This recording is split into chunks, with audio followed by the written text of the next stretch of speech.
يا أختنا بالله لا يغويك ذا الشيطان، إن الحجاب فريضة من ربنا المنان. إنا سمعنا أختنا قولا عجاب، قالوا كلاما لا يسر عن الحجاب، قالوا ظلاما حالكا بين الثياب، قالوا خياما علقت فوق الرقاب.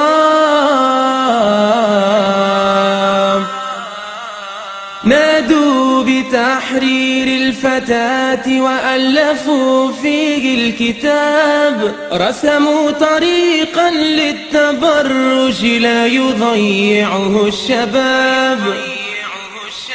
يا أختنا هذا عواء الحاقدين من الذئاب،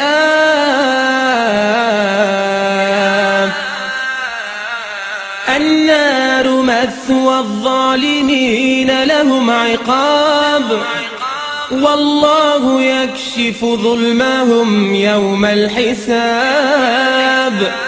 والجنة المأوى ويا حسن المآب.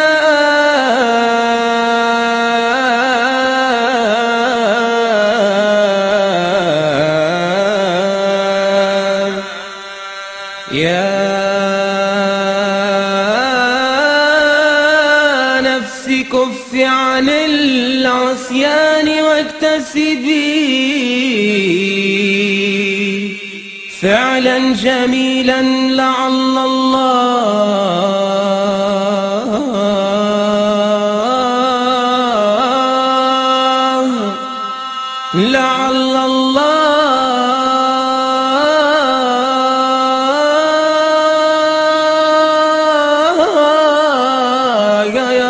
يرحمني.